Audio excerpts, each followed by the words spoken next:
All right, we've got the blood under control. Got a little bloody nose. Las Cruces' blood has been controlled, and now the athletic trainers are checking Centennial, make sure no blood on her, and get ready to get back after it. We've got 1:03 left in the third period with Centennial up 9-3.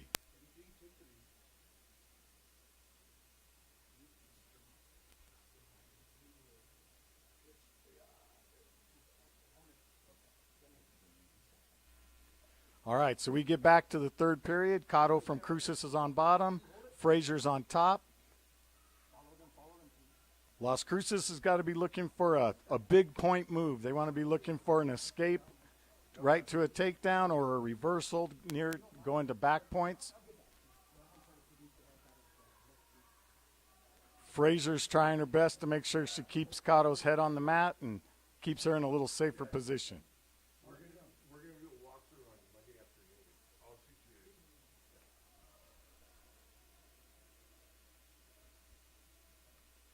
Frazier sneaking that leg back in, going back to try her guillotine series. Centennial's going to try to get that arm and put it over the back of her neck. If she's able to do that, then she'll reach around the head and fall backwards and try to start scoring more back points. Looks like she's able to do that, and she is now getting back points.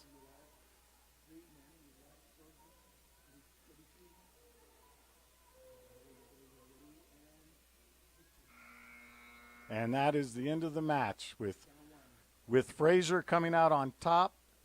We'll see how many points she's awarded for back. She's awarded 4 points for back. So she wins 13-3.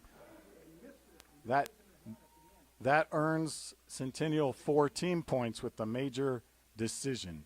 Any score over 8 points gets you a major decision.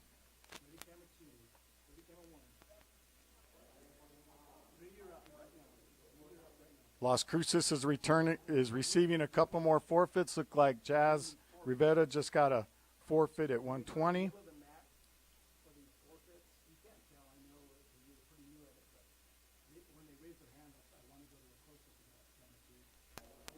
Angelique Terrazas is receiving a forfeit at 126.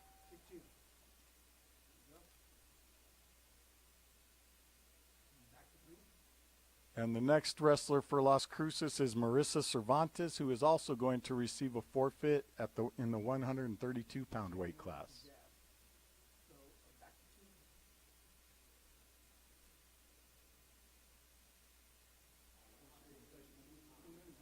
There's Marissa Cervantes receiving her forfeit at 132.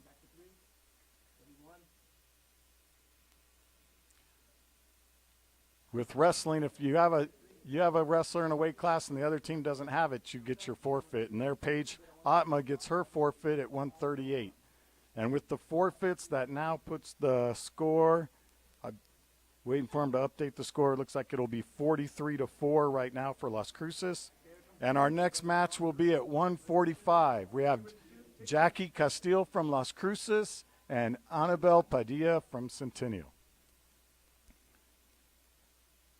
Both girls go in right away. Castillo changes levels and goes in for a double. Starts switching off to a single leg. She's caught underneath as Padilla kind of blocks her and is able to get back into a neutral position.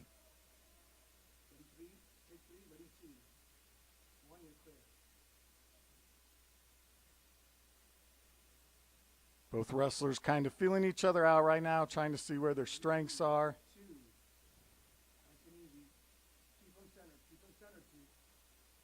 Castillo's trying to work an underhook on her left side. And Centennial looks like they're trying to work a little bit of a upper body head and arm series maybe. Centennial goes in for a Russian hold, which is both hands after one arm. Castillo tries to pop her head down and get head control on a front headlock. Both girls are doing a good job of defending the other person's offense at this time.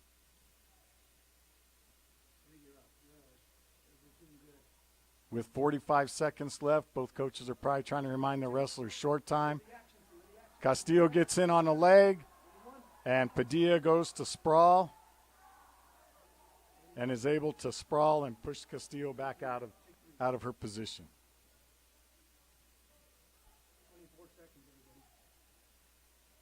20 seconds left in the first period. Both girls still looking to get the first takedown.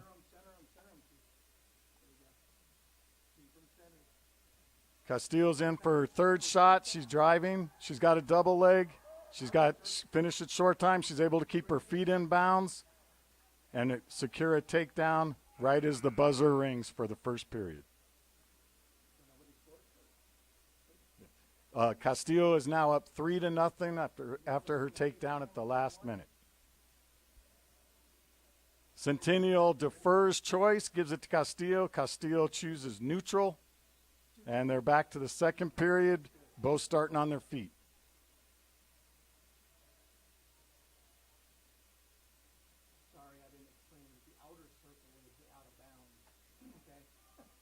Centennial's draping their arm over the head, looking for a head and arm, but then she goes back to a Russian tie. She has a Russian tie on the right. Castillo's working a collar tie on her right.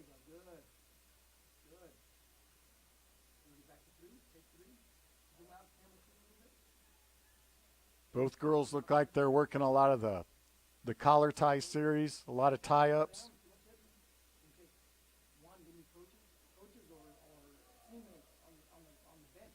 Castillo goes again for another double leg takedown. She's working to drive through her double leg, get her head out, but she gets her head kind of caught underneath. And they're back up on their feet. Padilla's been doing an excellent job of fighting off those shots by Castillo. We got about 45 seconds left in the second period. Castillo still leading 3-0.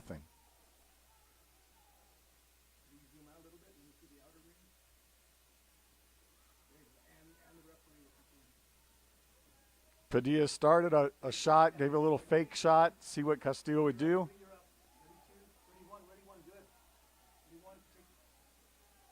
"20 seconds left in the second period, still on their feet.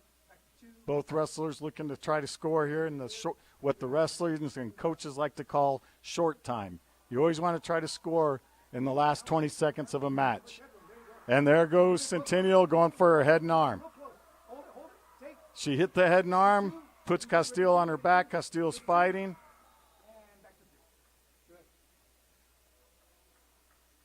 That was a big short time move for Padilla. Padilla is able to secure 3 points for the takedown and then 3 points for near fall. Yes, we have another blood time, looks like, between the second and third period. The athletic trainers, they get to get a lot of practice to get after this. In wrestling, with the blood time, each wrestler is allowed 5 minutes of blood time for a bloody nose, a bloody lip. If the athletic trainers aren't able to get the blood controlled in that amount of time, then the wrestler would have to forfeit. So this is truly a team operation here. You need to have your athletic trainers on the ball and doing what they need to do. And once the blood is controlled, then they get the cleanup time where they make sure there's no blood still on their face and can get back to wrestling. We're on three. We're holding here. So we get to the center here. See what they're going to do. They may start upright or on the mat. Yep. All right. Castillo's chosen down in the referee's position, and Padilla is on top. Padilla leading by 3 with the third period, last period to go. Castillo's going to be trying to work to get up on her feet. And it looks like Padilla's working for a cradle. Padilla's got the cradle locked up, riding a little bit high. Castillo rolls through on a Granby. And Padilla's able to secure Castillo's head and keep Castillo from escaping. That was a nice scramble situation there for both wrestlers. Potential scoring going on. Padilla goes back to the cradle. Castillo is able to roll through. It looks like she rolled through with no points awarded. Centennial, when they're on top, they like to work on that cradle series, grab an ankle, come across with the cross face end, and work a cradle. Castillo's trying to get off of her knees, get her legs up, get on her feet. She's able to get to her feet, and then Padilla immediately puts her back on the mat. Padilla's got a half in on the right, going for the ankle. She's trying to elevate that ankle. Castillo's able to do a hard turn in on a stubby move and get a reversal. With 30 seconds left, the score is now 6-5. Castillo's able to secure some back points here and the pin. So Castillo did a good scramble, was able to get that stubby into that cradle and put Padilla on her back and come back with the pin. Walk off with the winner one. Show me the winner one. Ready, one, take one. Good. That was a good, hard-fought battle between Padilla and Castillo. Stay with her, stay with her. Stay with her, stay with her, stay with her, and take. Back to three. We've got the team score right now at 42-4 for Las Cruces. At 152, Anastasia Cisneros from Las Cruces will receive a forfeit.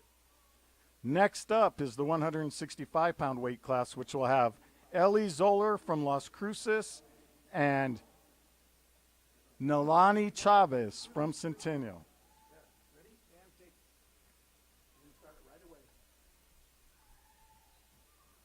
There you go, good. Keep them centered, keep them centered. Keep them centered in your frame, please. We've got Zoller from Las Cruces coming out aggressive, pushing on the collar tie, trying to get Centennial towards the edge of the mat. A lot of times the wrestlers like to work their early shots towards the edge of the mat because if something goes wrong, you can always get out of bounds. Chavez takes a shot in on Zoller, keeps driving. Zoller sprawls, trying to push the head down. This is just a battle right here to see who wants to finish this move.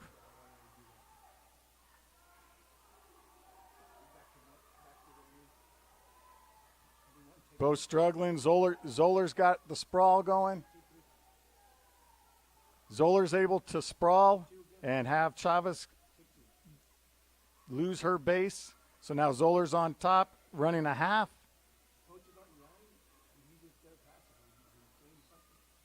And Zoller's able to secure the pin with 54 seconds left in the first period. Let me see their hands raised. Ready, three. On two. Good. Follow one. Follow the winner one. So we've got Ellie Zoller that secured the win for Las Cruces at the 165-pound weight class. Wrong one. And back to three. The next weight class will be 185. And at 185 pounds, Aaliyah Salas from Centennial will receive the forfeit. That puts the score currently at 54 points for Las Cruces and 10 points for Centennial. At heavyweight, Abriana Mancha will receive a forfeit, and that will end the duel. We have the final score. I'm looking at the tally as the head table puts it up on the scoreboard. It is 67-10.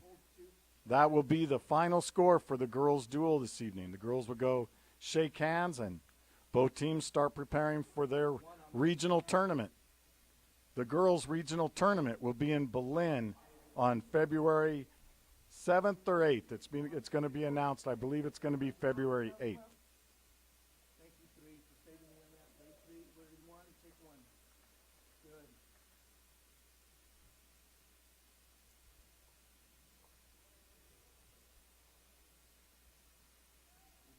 The girls' wrestling is now the fastest growing high school sport in the United States. Girls wrestling has been growing each year. It's great to see as these girls and all these high schools start filling up their rosters. And with tonight's win, that secures Las Cruces High's girls team as the District 3 5A wrestling champions for 24-25. The Las Cruces girls team went undefeated this year in their duels. Ready, camera 3, picture. Good. One, go give close-ups of them taking pictures or congratulating. So stand on 3.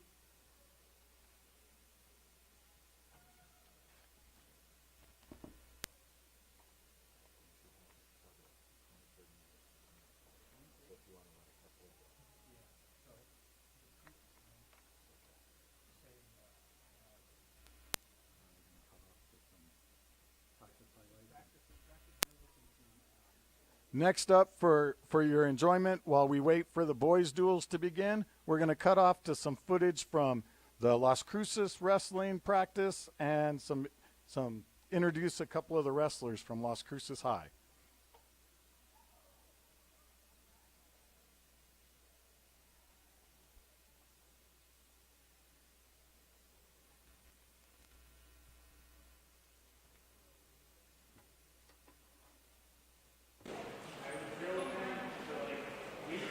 It's been really good, honestly. We've been going up and down, honestly. Every tournament we've been going to, either it's a good tournament or it's a bad tournament, and I think we keep jumping up and down, and towards the end, we've been doing good now, and as a team for us, it's really of a mindset thing. We really have good technique, and we don't wrestle how we wrestle at practice at tournaments. Usually we get in our heads at tournaments, and we need to focus. It's more a mentality thing that we need to work on. But I'm really more excited about state coming up. I'm really trying to focus on that more than the duels, but I'm excited about the state this year. Okay, so this season's a little different for me. My first 2 years, I was 100 pounds. Last year, I was 114 pounds. And this year, I'm going 120. You can't just come from another sport and then be in wrestling shape. But I've learned that you could build a family, and it doesn't get easier. It gets more competitive. As a leader, I pick up my girls. I've never talked down on them before. I just treat them as family, you know? It's really funny because they're always like, wow, you must be really strong. No, I think it's about being strong mentally more. They don't know how it really is. I feel like a lot of people don't know how wrestling works in general. So yeah, I really like that. I like how it's individual. So in the end, whether you win or lose, it's not on anybody else, it's on you.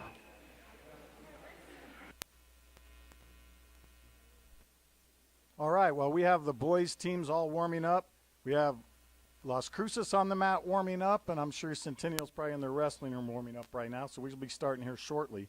While we wait, I just want to let you know that all Las Cruces City High Schools are preparing for their wrestling regional competitions. The girls' regional tournament, I double-checked on this, they'll be heading north to Berlin, and that will be on Saturday, February 8th. The girls' regional tournament, that consists of about half the team. The state is divided up into 2 regions, and those regional tournaments will determine who goes to state. The boys' regional tournament will be held here in Las Cruces at Las Cruces High School. That will be Saturday, February 15th. Both these tournaments this is the culmination of the season for these kids. If they need to place in order to go to state, to qualify for state.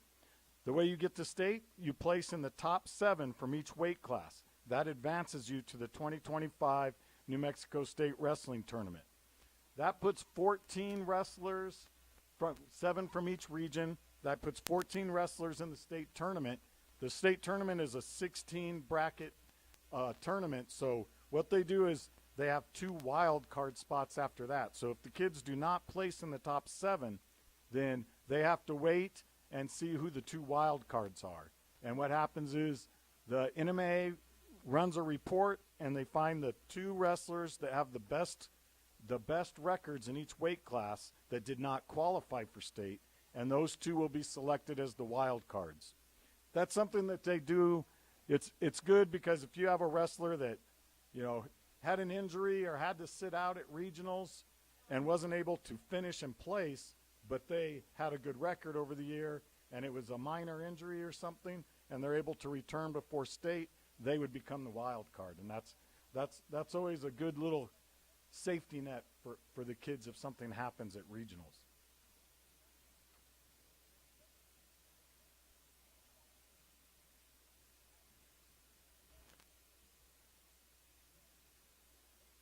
got the Las Cruces kids getting warmed up there on the mat.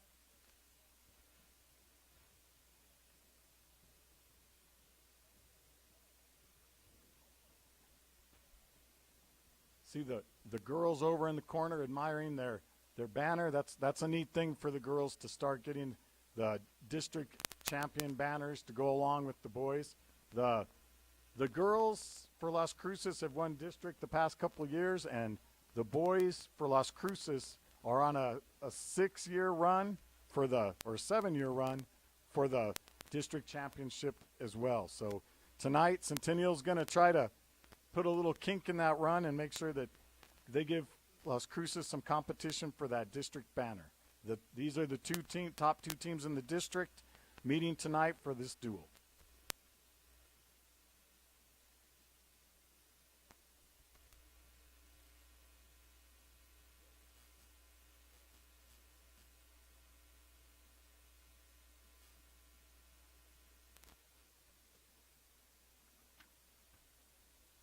All right, we're going to go next while we're waiting for the duel. We're going to cut back to the Centennial practice and get a look in on Centennial's practice and a couple interviews from the Centennial wrestlers as well.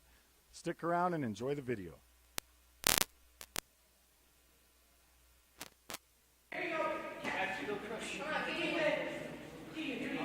And this year has just been mostly like perfecting the skill, perfecting the technique, really working on how to get out of better, like different situations, because every wrestler is doing something different every year. It's different every year for every wrestler.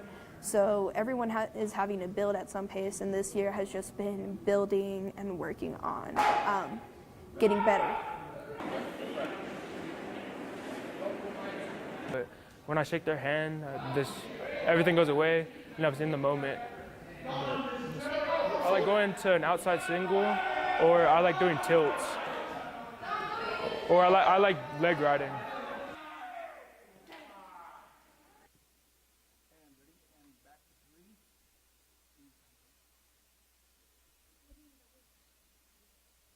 When it comes to wrestling, but prior to the duel, about an hour before our duels start, both teams weigh in, make sure that everyone's on weight and all good to go for the evening. Looking over tonight's weigh-in sheets, it looks like Centennial and Las Cruces boys will both have a full lineup. So we should have some action-packed, full all weight classes, full no forfeits evening.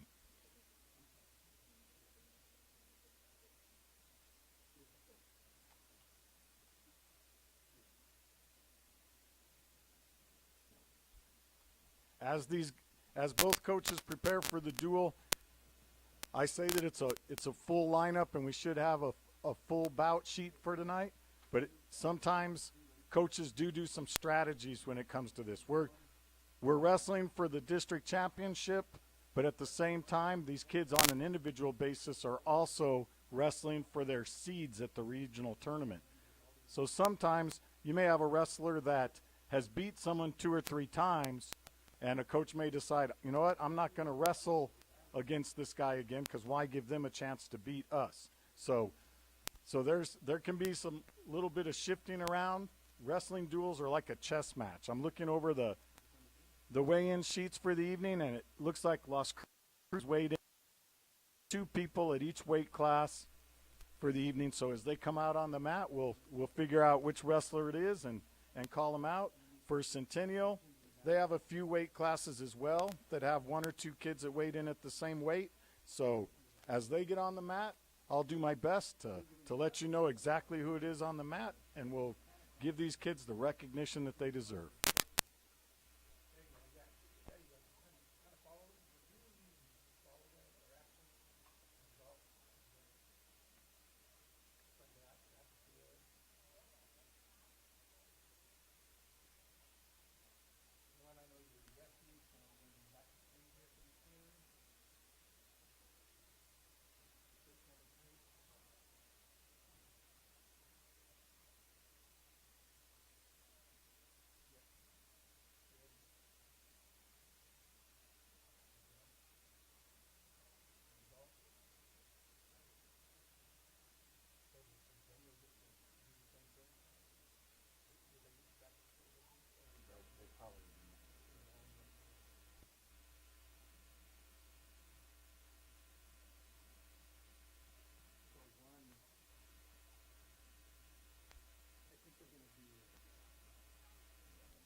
as we wait for the boys' duel to start, I want to go back a little bit and talk about the girls' wrestling and how fast it's growing. The girls' wrestling has been growing steadily for the past 4 or 5 years. Prior to that, the girls, if they came out for wrestling, they were just forced to wrestle with the boys. But about 5 years ago, the NMA joined a lot of other states and started a sanctioned girls wrestling, which is a great thing for the girls. Along those same lines, the NCAA just announced that they will start a national tournament for the girls in college as well, starting next season. Right now they have tournaments, but it's more of a club thing in the colleges. They have their teams set up for their schools, but this year there's not a real national championship for the girls. But that has been put into place for the future. So we just see the sport of girls wrestling in high school growing, and then you have the college wrestling is just getting bigger too. And for these girls, this is a great opportunity because right now the college programs are looking to fill their teams. As each college starts adding wrestling, they're looking to add a girl for every weight class. So there's a lot of opportunity for these girls. I know Las Cruces has a few girls that are wrestling at the college level right now, and we're looking to keep more girls getting from the state of New Mexico getting out there and wrestling.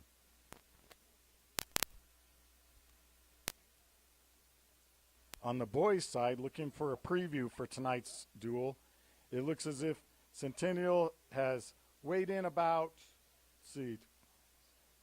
15, 16 kids. So that, like I said, they'll have a couple extras and a few weights. Las Cruces has weighed in about 26, 27 kids. And like I said, the coaches will have a little bit of a chess match going on. You see Coach Nevadas is meeting with his kids in the middle of the mat, probably warning them, hey, you're going to be up or you could be up. You need to be ready. With the duel, you can wrestle in your weight class that you weighed in, or you can wrestle one weight class up. So coach is probably going over their plan, and in a duel, so that one side doesn't have advantage, you're going to see when they flip a coin to decide who has choice. That also determines which team has to report first on the mat. That way, if one team reports first, the other team can decide who they want to wrestle that individual. And then at the next weight class, the other team has to report first. So that will alternate throughout the evening, just like the choice will.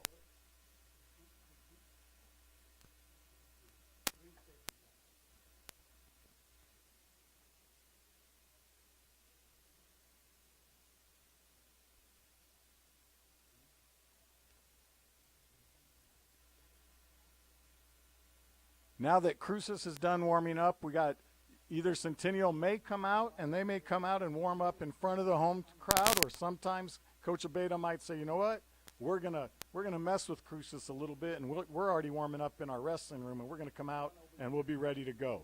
So we'll see what happens when Centennial comes out of the tunnel from their wrestling room, if they go straight to the bench and are ready to wrestle, or if they come out and want to warm up a little bit. There's a little strategy in both ways. If they come out and warm up on the mat, then that actually has Cruces kids getting a cool down. If they warm up inside, then they might catch Cruces by surprise. A lot of duels, the home team likes to come out, warm up in front of the crowd.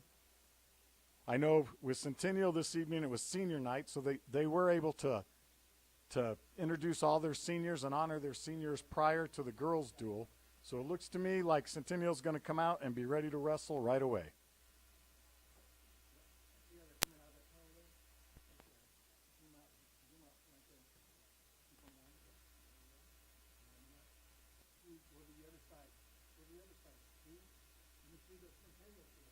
And as I say that, you see how they can mess with our minds. So it looks like they are going to come out, warm up in front of the crowd for senior night. Start working on some stuff. This gives the other team, it gives Las Cruces a chance to kind of scout who they're going to wrestle and start looking at what type of moves they're working on. Not that they haven't already been prepared at practice for what to expect, but it always helps to be fresh and in your mind as you're getting ready to wrestle.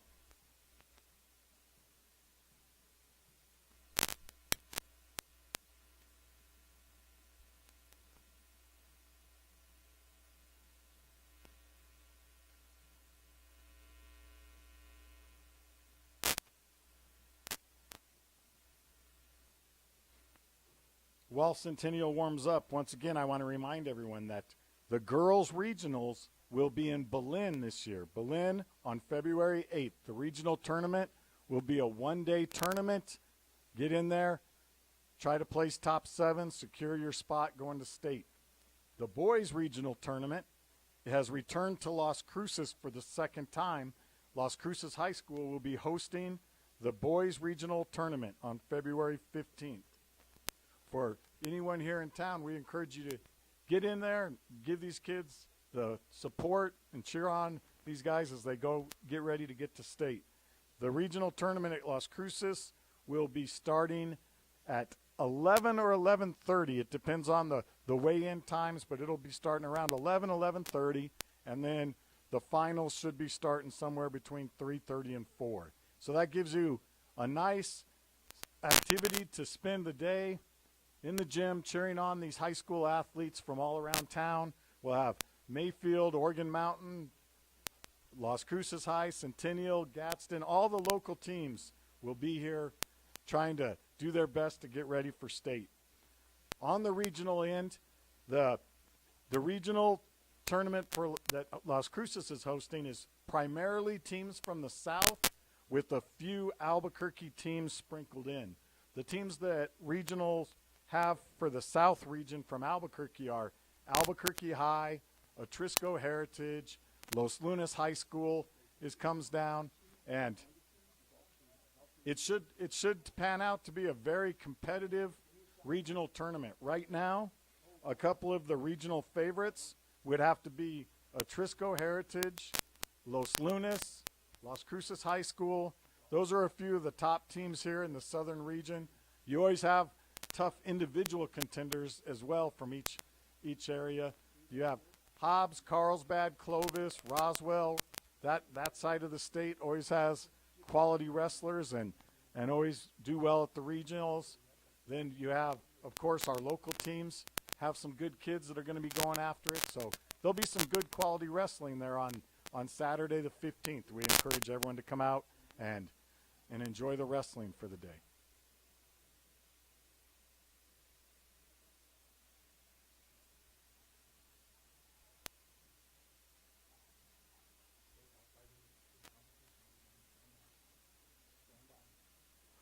We should have, any minute now, we'll have the referees now on the mat, so we should have the captains from each team come out, meet, they'll flip the coin to see who gets choice on which matches.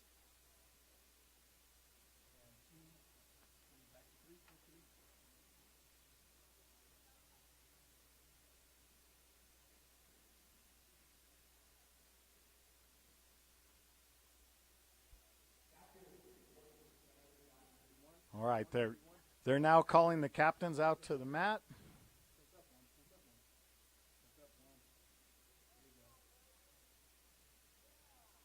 These kids have wrestled each other numerous times throughout the season, so it's not like they really need to introduce themselves. They all know who each other are, and the referee's going to give them a little bit of a spiel, and then he'll flip a coin, and his coin is the disc that he uses to flip for choice, which is red or green.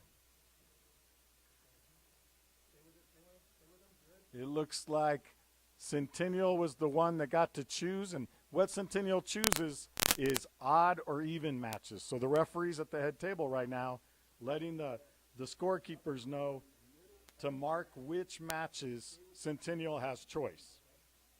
And if Centennial chose the odd, then Las Cruces will have the choice in the even matches. And what they mean by odd and even is the very first match of the evening is considered odd. The second match of the evening is considered even. In wrestling, you can mess with the weight classes in what order you go, or you can go just straight up starting at 107, and it looks like that's what we'll be doing this evening. We're starting at 107, and at 107, we have for Las Cruces, Whittekind Ryan Whittekind, and for Centennial, let's see who they put out there. That's Santiago Solis there for Centennial. Right away, Centennial in on a shot, backs back out. Now Las Cruces returns the favor with the shot, able to get in on a single and get him off balance. Was able to get him to the mat, but it was out of bounds. So they'll return to the middle of the mat and restart in neutral position.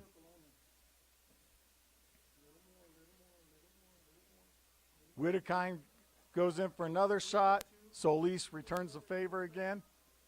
Whittekind's able to do a sprawl and spin behind and secure the takedown with a minute 15 left in the first period. Whittekind goes in for wrist control, little 2-on-1 wrist control, trying to bump Solis down to the mat. Solis trying to work hand control and get back on his feet. Solis is able to get back to his feet. Whittekind has to return him to the mat or let him go, or else he'd get called for stalling. So Whittekind lets him go. Solis was able to get away, and we're back at neutral with the score 3-1.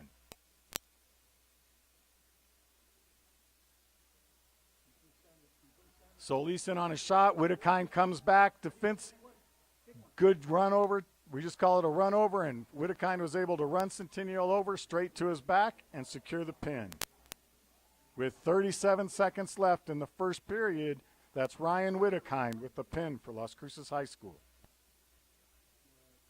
When a wrestler secures a pin for his team, that earns the team 6 points. So Las Cruces is now up 6-0. At 1:14, we have Christopher Carodi. Chris Carodi's reporting for Las Cruces.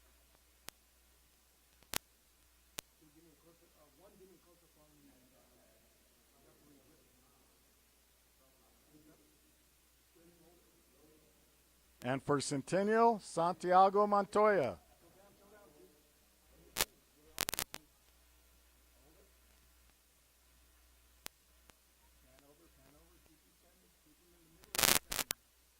Got Chris Carodi and Santiago Montoya going at it here. Carodi is a senior for Las Cruces, and Montoya is a freshman for Centennial. Montoya with the first shot attempt. Carodi works on a front headlock and is able to spin around and is awarded the takedown on the go behind. Carodi immediately looks like he's working for a cradle of his own. Now he switches off, gets arm control, looking to work a chicken wing. He switches off from a chicken wing to a half Nelson, then goes right back to a tight waist. Montoya's trying to work up, get his base back.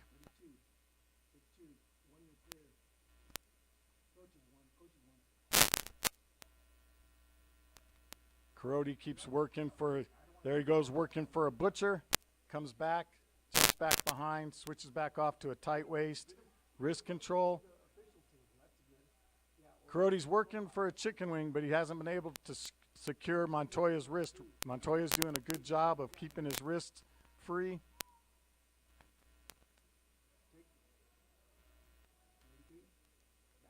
Carodi's just trying to be patient on top and slowly work in his chicken wing.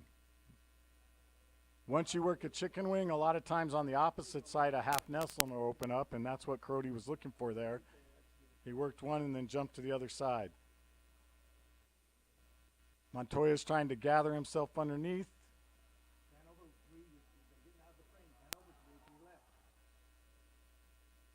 Working right there on the edge of the mat. Short time, and we have the end of the first period with the score 3-0 with Carodi from Las Cruces in the lead.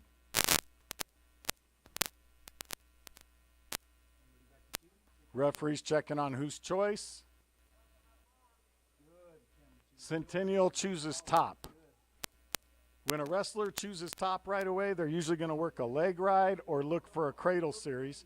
Carodi was ready for that and was able to hit a switch right as the whistle blew. He's able to get a reversal, go up 5-0, and then immediately his coach tells him to let Montoya go to get him back on his feet, which gives Montoya 1. And then Carodi goes right back to a shot and gets his 3. And again, it looks like that's going to be Carodi's game plan is to go on your feet and wrestle on your feet. A lot of times a wrestler will do that because they're worried about the other wrestler's ability to hit a Granby or a switch or a roll. So Carodi's feeling comfortable on his feet, and with that second takedown and letting Montoya back up, the score is now 8-2.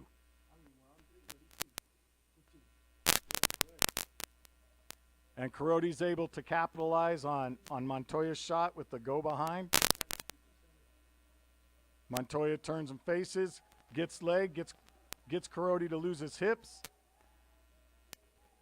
Montoya's going to try to keep circling around to the hips, and if you can keep Carodi on his hips, then Montoya will be able to get back around and get a reversal. He's got 50 seconds left in the second period to try to gain control.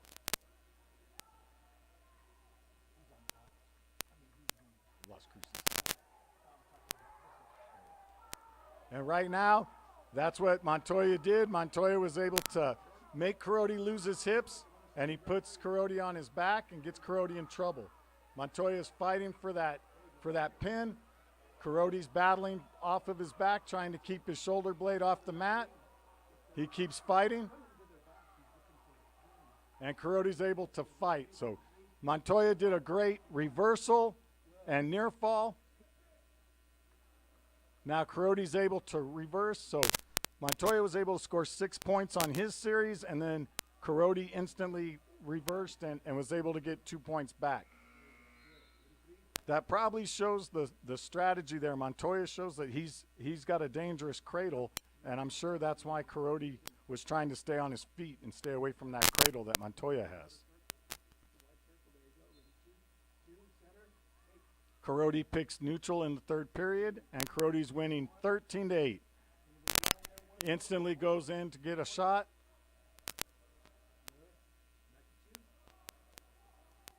Carodi's in on a shot. He's able to come around, turn the corner, and score 2 on Montoya. Carodi has a 16-8 lead. Montoya's going to be looking for arm bar roll, like try to hook the elbow and roll.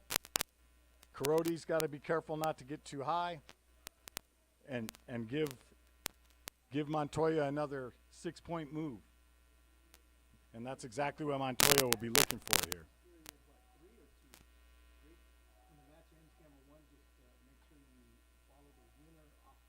Carodi staying back on the hips, trying to get hand control. Montoya kind of balling up a little bit, trying to get a roll. Carodi looks for a little cherry picker tilt there. He's got a 2-on-1. Carodi's going to try to keep his foot in. He let it slip out, so now we're going to start a fresh start in the middle with 54 seconds left in the third period. 16-8 for Chris Carodi over Santiago Montoya. Montoya's got 55 seconds to get a reversal, put Carodi on his back. He did it once, so he may be able to do it again here. Carodi's going to have to protect himself, protect the lead, but also keep wrestling. Montoya's looking for that little turn in underneath.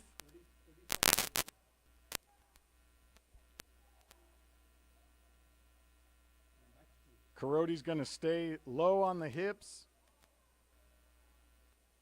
He's going to work right now. Carodi has an 8-point lead, so he wants to hold on to that major decision.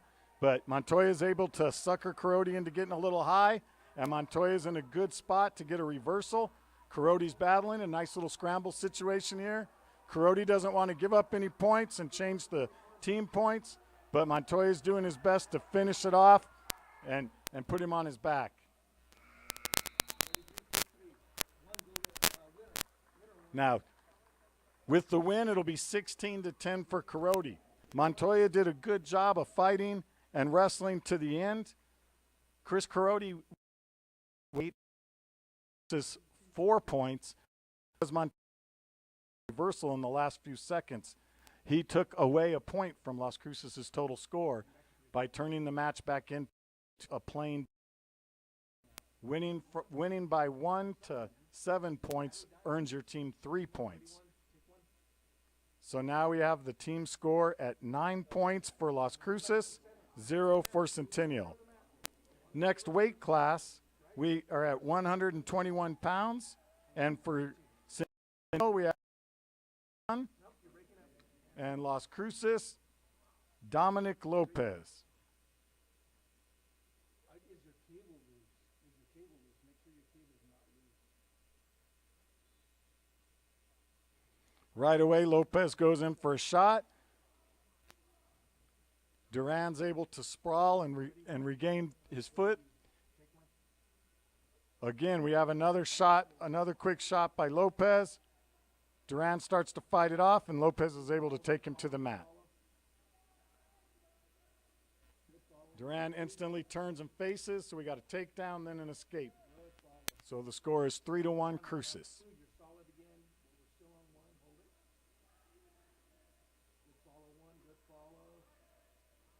Lopez looks like he's pretty comfortable with that single leg. He shoots in on another single leg, is able to get the leg off the mat. Duran's doing a good job of fighting it off, and Duran's able to throw it by and get the 2. So now Duran is up 4-3. Centennial's putting the leg right in, going to a guillotine series. Going to try to put the arm behind his head, and then he's going to reach behind Cruces' head and try to lay back and expose Las Cruces' back. Centennial's riding a little bit high, so now Lopez is going to try to get his hips high enough to throw him off. Las Cruces is in trouble as long as they have their arm trapped back there, and Duran was trying to take care of it. We ended up with an illegal hold there. When he came through, what the referee's telling him is you can't do a headlock. You have to have an arm encircled along with the head, and Duran did not do that. So we get a fresh start, and that ties the score up at 4 with 30 seconds left in the first period. Now Centennial's working a chicken wing with a little tilt, and also looks like they're trying to step in and get a little leg ride going along with it. Lopez looking to work up. He's got a tilt there on the side. Not sure if he held him there long enough for the referee to get a count. The referee did not award any back points there. It was a back and forth there. Got Green's choice right now. Let's see what they choose.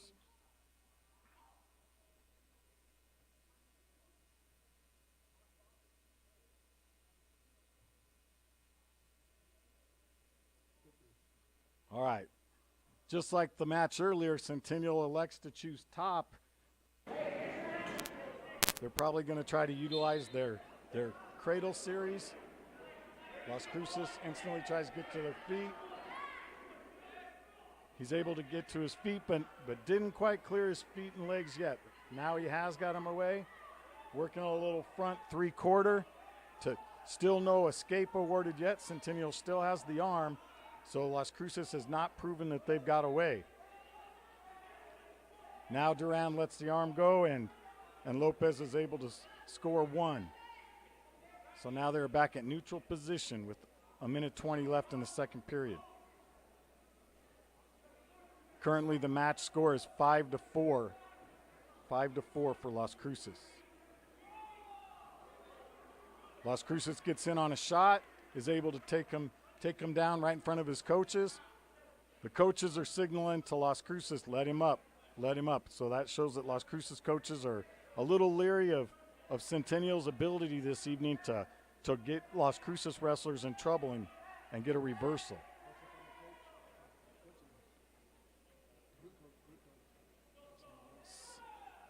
Boom. So there we go. You saw what Las Cruces did is they went to go let him up, and then they shot him off the mat. What you're trying to do there is if a wrestler goes off the mat on their own, that's a stall call, and enough stall calls will get you some penalty points. So now we've got an optional start for a Las Cruces.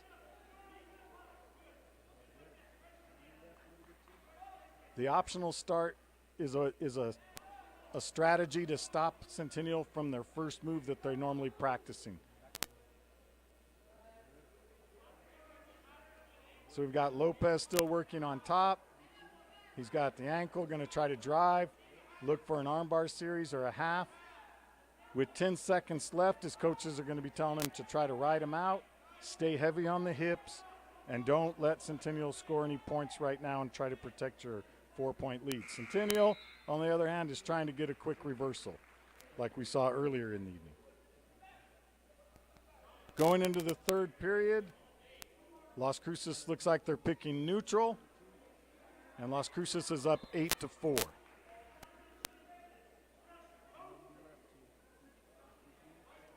Lopez and Duran are tied up right now. Lopez goes to shoot. He shot to where Centennial went off the mat.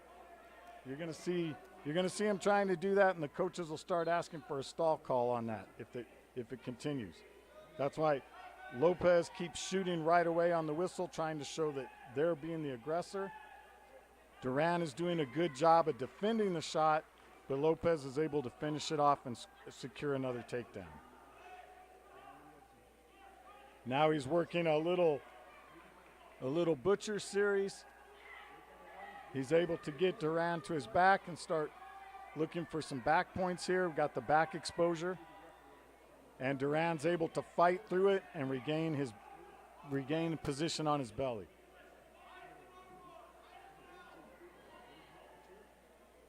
Again, Las Cruces wants to get position. You can see that Duran's a good scrambler there, and he's able to roll through stuff. So I think Lopez is a little leery of that and wanting to stay away from it. Lopez is on top trying to get his armbar series going. He's going to keep pressure on the hips, try to pull the arm back. If he can get that arm back and get a chicken wing or an armbar going, there he is. He puts the chicken wing in, looking for a wrist control underneath, and he's able to drive him over. Lopez has to keep his foot on the mat if he wants to get back points. He got a little bit too high there, and Centennial was able to secure a reversal. Duran was able to fight off his back and get a good reversal there, and that's something that Centennial's known for, being able to get those rolls and get those reversals there. And we're coming up on short time here. Lopez was able to secure a couple back points there at the end, so we ended up with a 17-6 score. That ended up being a major decision, which earns 4 points for Las Cruces. Las Cruces takes an early 13-0 lead after 3 weight classes. Our next weight class up will be 127 pounds. At 127 for Las Cruces, we have Lucas Nanez. And from Centennial, Alejandro Garcia. All right, we have Alejandro Garcia for Centennial, and they announced Lucas Nanez coming in at 127.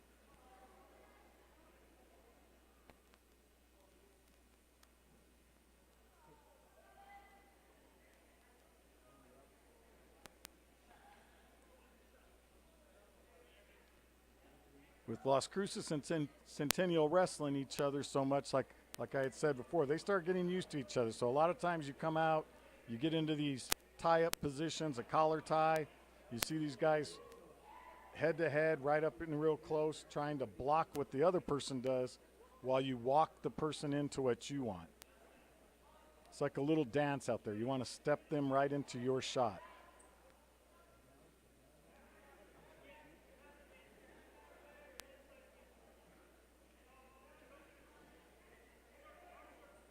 Both wrestlers still working for position.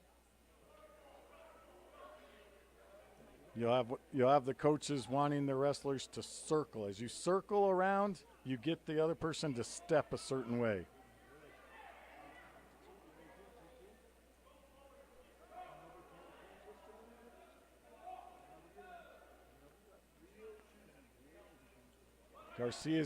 Garcia's giving a little push on Nanias. Nanias turns.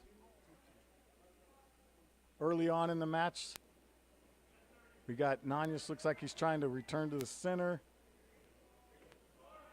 Garcia pushes in, and Nanias is able to work a duck under.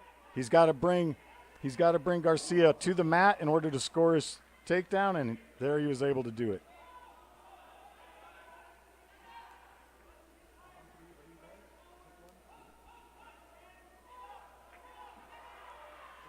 Garcia is able to do a hard little turnaround switch and get the escape. He's back on his feet, and we have a 3-1 match after the first period, with Nanias leading for Las Cruces. Garcia from Centennial has 1 point. Centennial's going to choose down in the second period, and Nanias signals to the referee that he's going to do that optional start that we saw earlier. So he gives a little optional start. That optional start, a lot of times you just push the kid away, give them their one right away. That shows that Nanias feels pretty confident on his feet and wants to work more from his feet than risk being reversed and put to his back. And Nanias shows his plan worked by getting a good outside single on the right and getting the takedown. And he looks over to his coaches, who tell him do the same thing again. So Nanias lets up his opponent. Garcia gets to his feet. Now Garcia goes for a shot.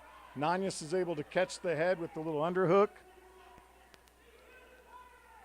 Nanias is in position. His arms are in position for his duck under. His head was a little bit high. Garcia was in good position to block that duck under and not let it happen a second time. Both wrestlers working for hand position with 1 minute left here in the second period. Nanias goes for an outside single on the right. Garcia is able to block it and sprawl.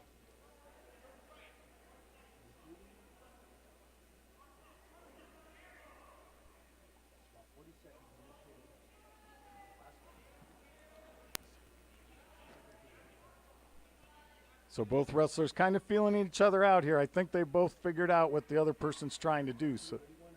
So both wrestlers going to get a feel and go to a second move they've worked. Centennial takes a shot. Las Cruces comes around the side. And there's Las Cruces goes in for a throw, and Centennial shows that they're able to roll it through. So Garcia is able to fight off the throw by Las Cruces and roll it right through, and coming out of that scramble.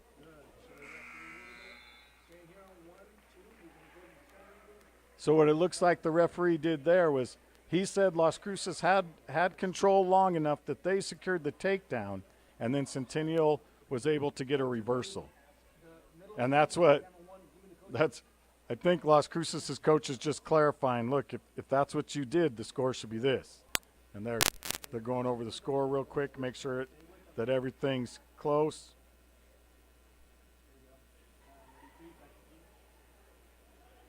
Scoreboard has us with Centennial 8.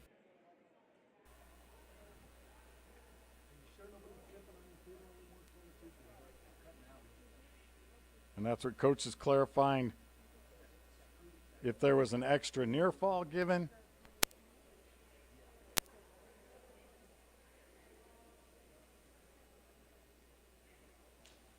And it does go back to what we thought had happened earlier. It was a takedown for Las Cruces and then a reversal for Centennial. So once the score is corrected, it's Las Cruces 9, Centennial 8. So we have Nanias with 9, Garcia with 8, third period on our feet. This third period's the conditioning period, and this is going to be, you don't want to just try to hold on in this period. Both coaches are telling their wrestlers that a takedown will really secure the match or set the tone for the end of the match. So both kids are looking for their takedown, the takedown they feel comfortable with. Garcia's circling to his left. Nanias is kind of circling along with it, not stepping into anything.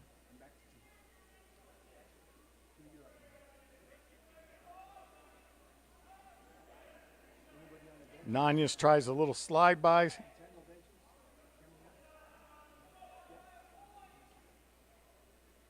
As we get to under a minute, now Las Cruces has to be thinking, protect the lead. Las Cruces doesn't need to shoot to win this match. Centennial does need to be looking for their best shot.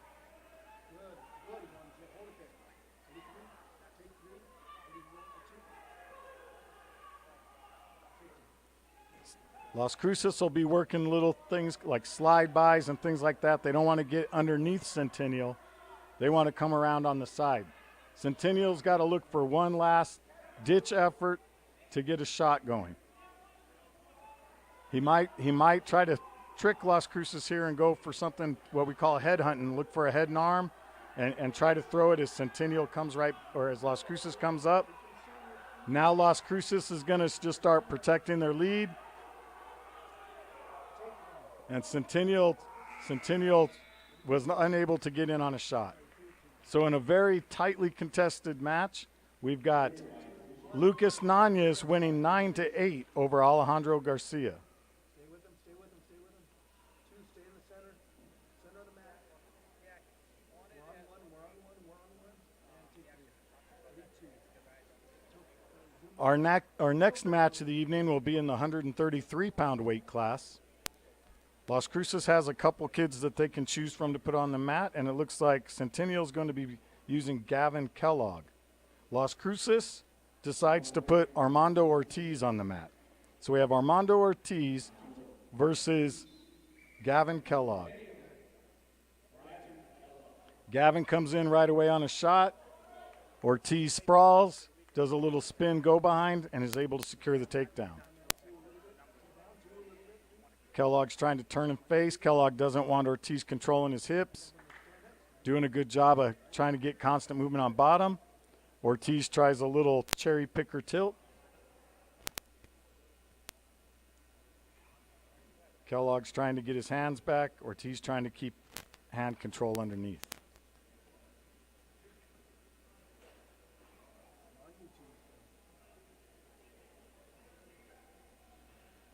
Gavin's doing a good job of getting his hips cleared and is able to get back up on his feet. Score's now 3-1. Gavin goes in for an instant shot.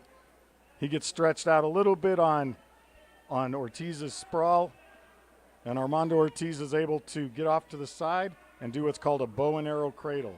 He's got the head and the leg locked up, head in the hip, and drives Gavin over to his back. Gavin's got to fight it, and Ortiz is able to secure the pin with the bow and arrow cradle. So with 51 seconds left in the first period, Armando Ortiz wins by fall.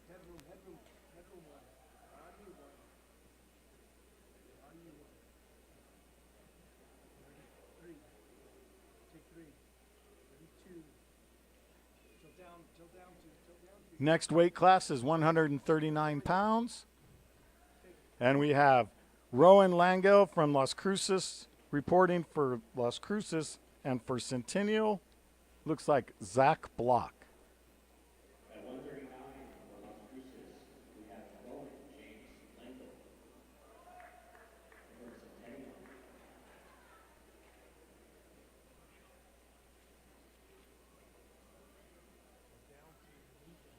For Centennial, Zach Block.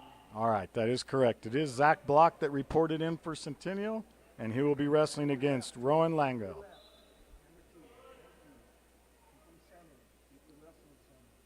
Got a lot of movement right now. This is a little bit different than the early matches with not going right to the tie-up right away, keeping a little bit of space.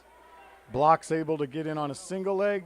Langell uses his length and is able to sprawl and spin around behind.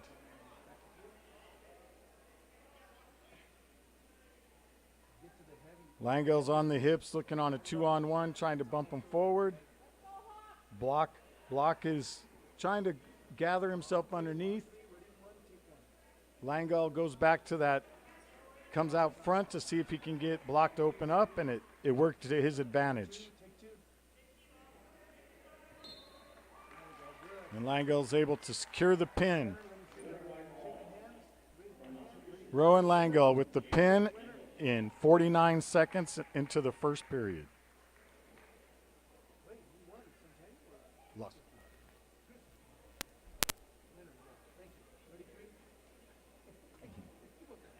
Yeah. At the next weight class is 145. At 145, looking to see who's reporting in. We've got Colby Gonzalez. Colby Gonzalez for 145, Las Cruces.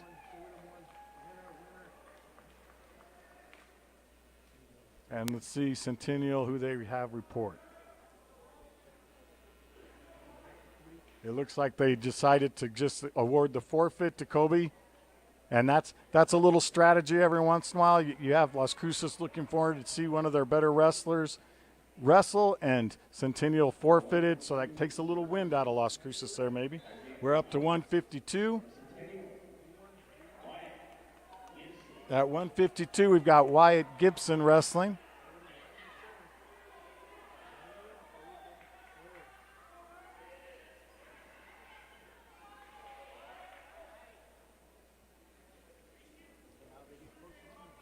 Las Cruces shot so fast that from where at my vantage I have to get another look at it, but it looks to me like that's going to be Isaiah Chavez that's wrestling. Yes, that is. I did not hear him announce it, but that's Isaiah Chavez that's wrestling 152 versus Wyatt Gibson. Isaiah is able to secure the early takedown.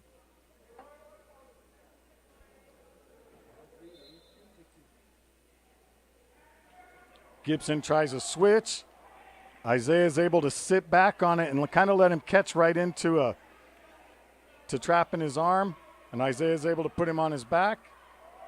If he can twist around towards the head a little bit more, he'll get the pin, and there it is. He circles around and gets the pin.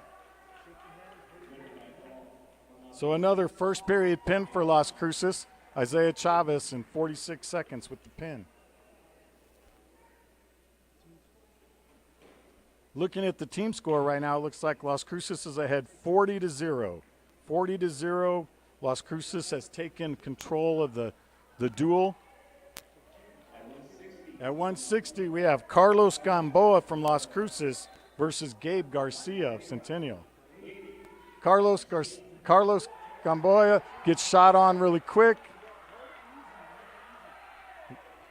We've got Gabe Garcia able to secure the takedown. He's got a nice chicken wing series on Carlos. Carlos has to reach underneath. He needs to get his hand free, then start working his head up and come back up. Gabe Garcia is staying tough on the hips. Carlos regathering underneath. Centennial goes for the leg ride. Carlos is able to try to kick through. And with a little bit of a dangerous move, he reached back, probably got his coaches a little nervous, but Gamboa is able to work a reversal.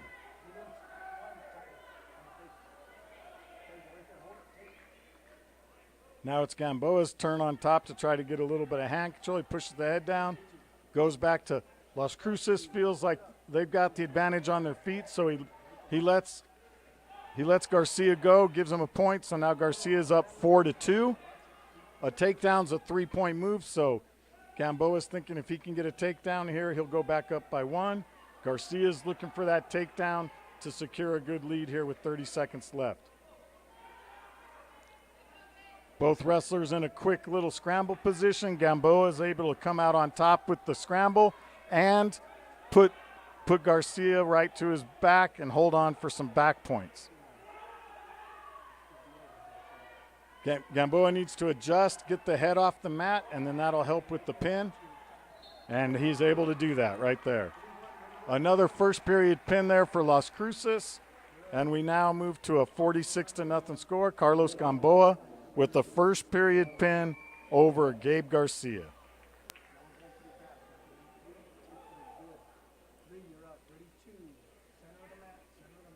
At 172 pounds, we have Mateo Montoya for Las Cruces and Braden Lundeen for Centennial. At 172 pounds from Las Cruces, Mateo Montoya.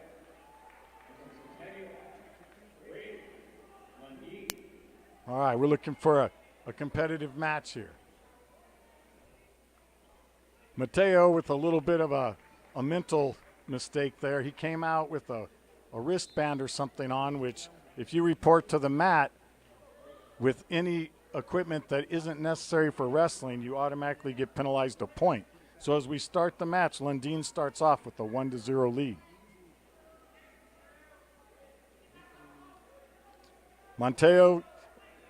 Mateo goes in with a low single towards the out of bounds, but they both went out of bounds before anyone was able to secure a takedown. Back to the center, resuming action. Lundin's looking to work a slide by. Mateo does the same thing, and it was Montoya that ends up with the slide by and a takedown for Las Cruces.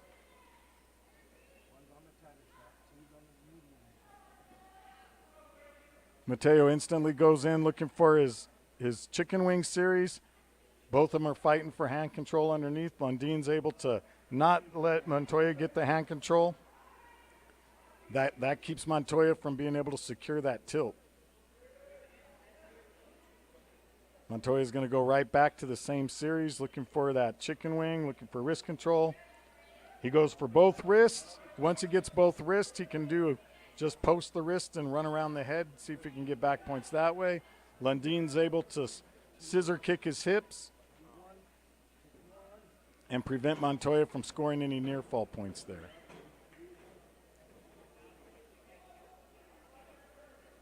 Montoya's still working on top. Lundin looking for a way to escape. There goes Montoya looking for a quick little tilt. Centennial does a really good job. They've been doing it all evening of when Las Cruces goes for that tilt, they're able to roll through. Montoya goes again with the wrist control and running around the head. He's got 10 seconds left in the first period. Still looking to try to secure some near fall.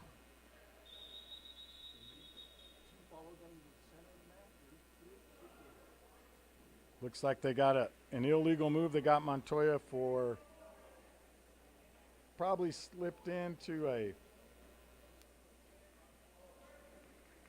full Nelson or something. I didn't see what the referee signals was the illegal move. But he also did get 2 points near fall before he got penalized. So now the score is 5-2 at the end of the first period.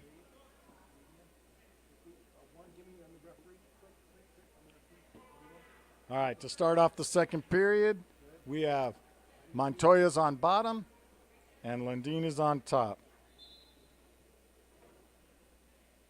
Lundin instantly goes in trying to get control, get wrist control. Lundin gets a little trouble, gets a little high. Montoya is able to come out the back door and get an escape. Hey, can somebody go change the battery of the clock camera, please? Please, battery of the clock camera. Now we got Montoya working to get a takedown, and we got Lundin has a whizzer. This is one where they just battle. Looks like Montoya's going to come out with the takedown there. Come out to 3-4. Montoya's in a good position in between the hips, and he's able to secure the pin. Lundin I don't think Lundin realized he was in trouble there, and Montoya was able to slide through and get the pin. Our next weight class for the evening will be 189 pounds. It looks like for 189 we should have Carlos Velasquez from Centennial and Riley Mendez for Las Cruces.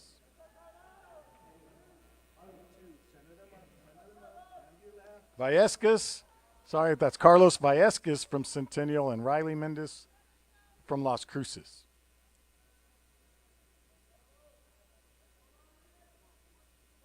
Looks like we got two really aggressive wrestlers here at the 189-pound weight class.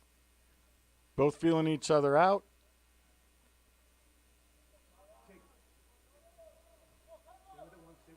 Carlos in for Centennial, takes a couple attempts at a shot, trying to get Mendez's head stuck underneath him. Mendez comes in with a reshot. Is in on the single, hasn't picked it up yet, but he's able to do a little inside trip. Changes off to a half Nelson. working to adjust and keep Carlos in trouble. Carlos is doing a good job of fighting back to his belly. Centennial's able to get back to his belly. Mendes is working for a chicken wing. And Vallecas is able to return to his feet and gets the escape.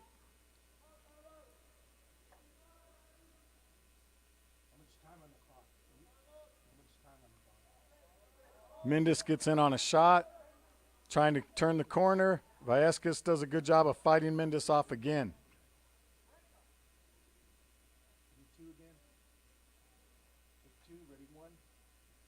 Vallecas goes in on a shot. Mendes tries to stop it. Vallecas has a single. If he can turn the corner, he can secure two, or he secure his three-point takedown, and he does. Mendes is instantly on his feet and gets away for one. Then Mendes goes in, tries to get a shot. He gets around behind him. He's got a lift, return him to the mat, and he's able to do that to get a takedown. So Mendes is able to secure a takedown right as the buzzer sounds. So at the end of the period, it's Las Cruces 11 and Centennial 3. Vallecas chooses down, I believe. Nope, sorry, correction. So Las Cruces will be starting in the down position, and Centennial will be starting on top. Carlos Vallecas starts on top. Tries to bust Riley Mendes down to his hip. Riley kind of balls up, and Vallecas gets a little bit high. Mendes is instantly able to secure a reversal.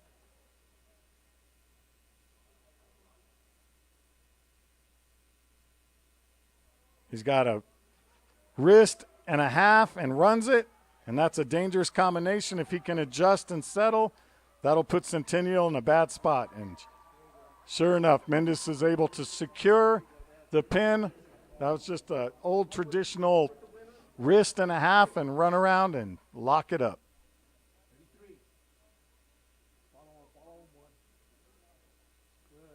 Our next weight class for the evening is the 215-pound weight class.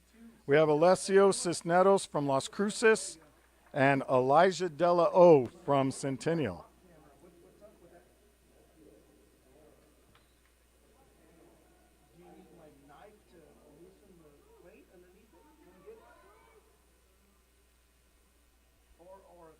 Both wrestlers working for position here. Cisneros doesn't want him on his head. They're going a little upper body battle there. And Della O is able to shuck Cisneros by and put him in peril. Centennial gets the takedown. Alessio goes with the scramble and is able to get a reversal there.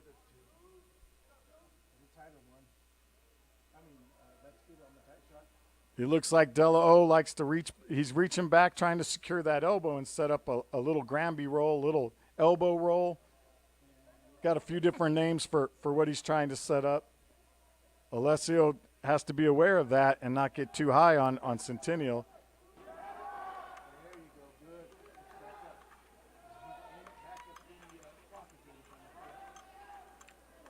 There goes Centennial again, trying to set up the roll. Alessio settles back a little bit. Alessio changes off to a little single leg, trying to get Centennial to lose their hips and land on their side. But Elijah's able to keep a base for Centennial, and he's able to recoup his base and get back to his feet. So now Centennial with the escape is leading 4-2 with 22 seconds left in the first period. Alessio goes in on a little bit of a shot. He kind of stopped in there, and Della O was able to underhook and try to throw Alessio straight to his back. Alessio regroups, sprawls, and is able to do a little spin drill and secure a takedown right as the period is about to expire. So that was a good recovery scramble by Cisneros there. And that changed the score to 5-4 for Las Cruces as the second period starts.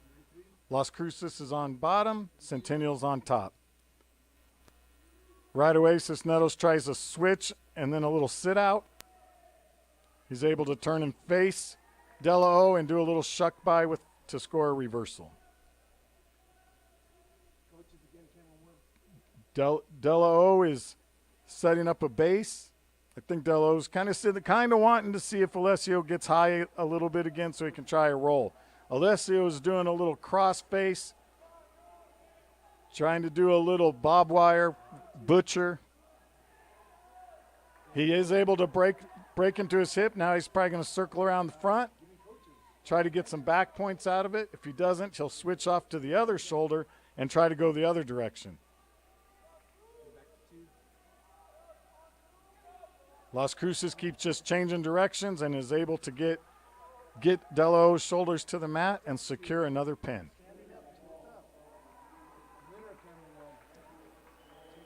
Las Cruces has come out tonight and just shown a dominating performance so far. With one match left to go in the evening, it's 64-0 Las Cruces. As we go to the heavyweight class, we're going to have Joshua Quintero for Las Cruces and Keegan Ingle for Centennial. End of the bouts, everybody, end of the matches. They're probably going to give the banner again to the boys.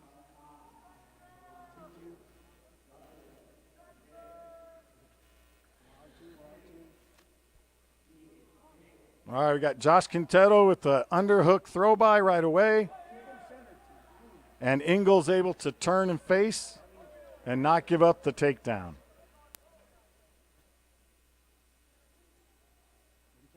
These big heavyweights just keep getting more athletic every year. They just see different body styles for different weight classes, and both these guys here are two athletic kids going at it.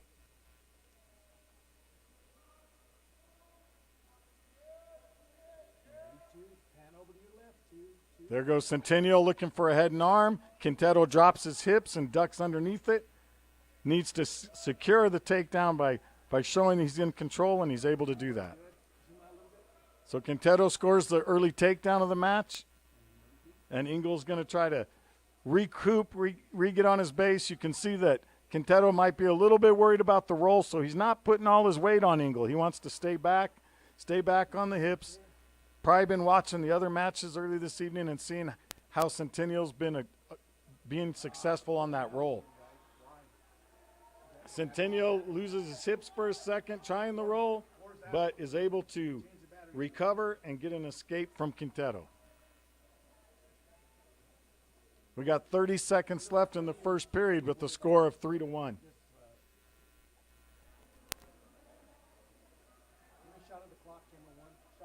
Quintero gets in on some double underhooks, then decides different, comes back out, regroup.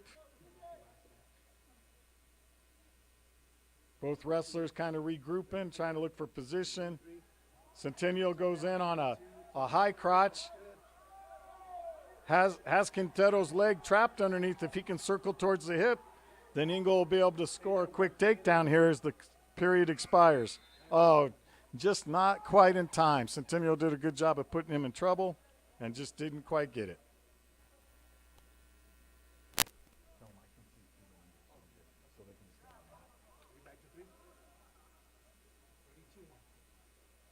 All right, so as we start the second period, Josh Quintero is going to be on bottom, and Keegan Ingle will start on top.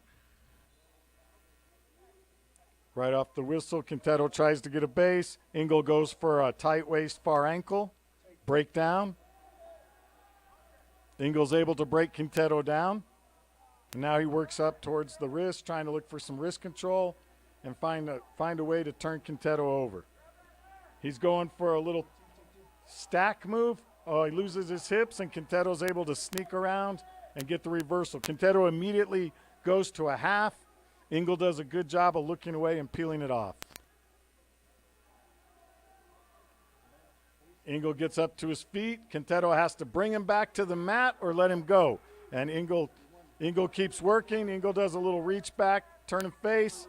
Quintero's able to lower his hips and trip and return Ingle to the mat. Good little scramble there for the heavyweights.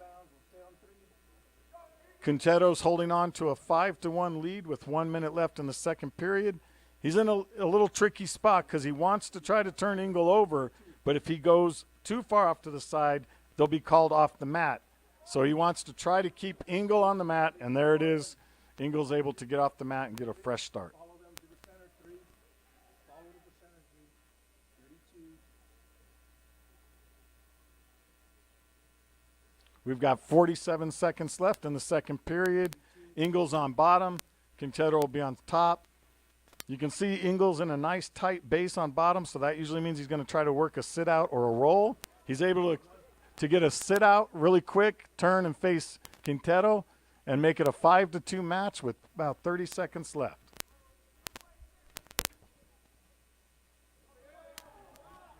Engel goes in for a low single. He's able to get Quintero's leg underneath him.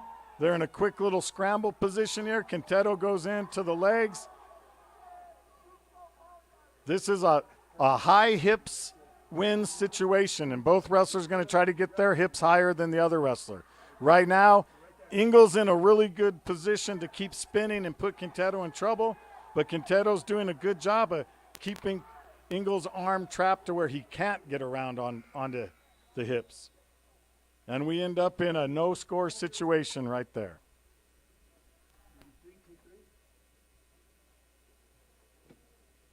We're going into the third and final period of the evening with the score 5-2 with Josh Quintero leading Keegan Engel.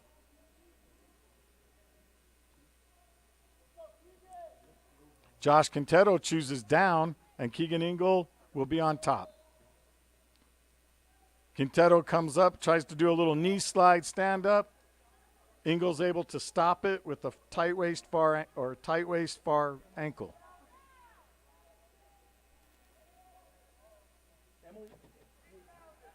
This period, it's important that Quintero on bottom keeps his head up and doesn't let Engel work on running him over. And Engel's working a chicken wing and a half.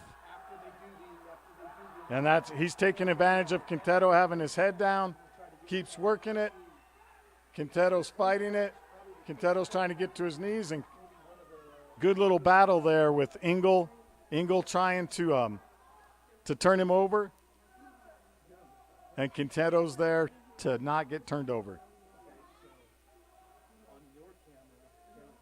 Engel's looking for a far side half, which sometimes can a little trick them, but sometimes it can be a little dangerous too because it sets you up for a dangerous situation.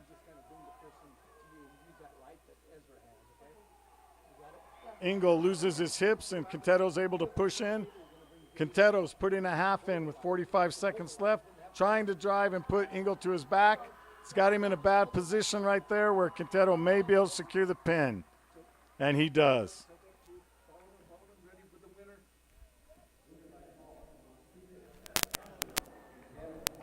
Score real quick.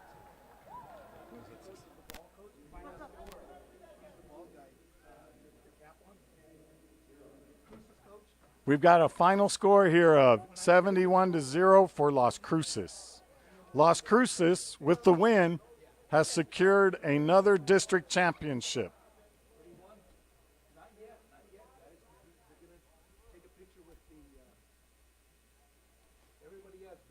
We have both teams are shaking hands right now for the evening as they get ready for that regional tournament on February 15th. This is the 2 weeks where the coaches probably seem like it takes forever because you've got a long wait before you're actually competing again, and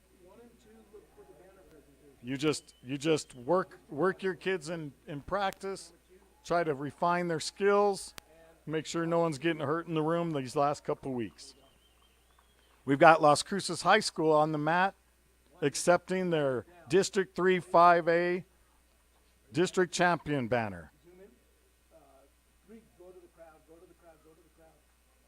Las Cruces was able to go through district undefeated this year. Centennial will be the district runner-ups for the year.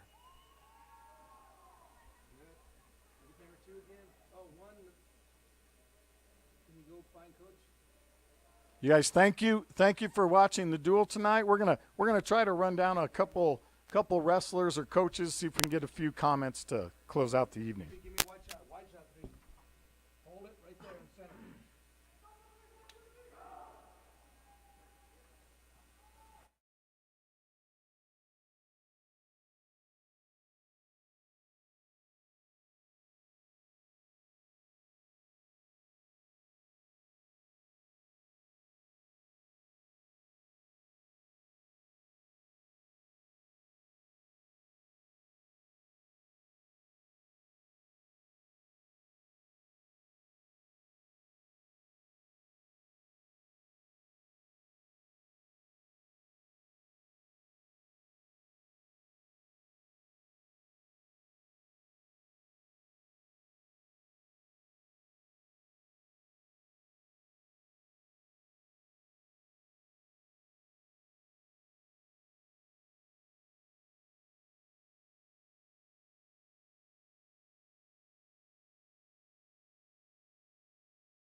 We're here this evening for the district duels, and we got a chance to talk to Coach Nevadas, talk to him a little bit about their performance tonight and what they're looking forward to for the rest of the season for both the boys and girls. Coach Nevadas, go ahead and share your thoughts on the evening. Hey, it went good. Our lightweights came through. I was counting on 139 and up, but all our 133s and down all won their matches. So, nice 70-0 score is not too bad.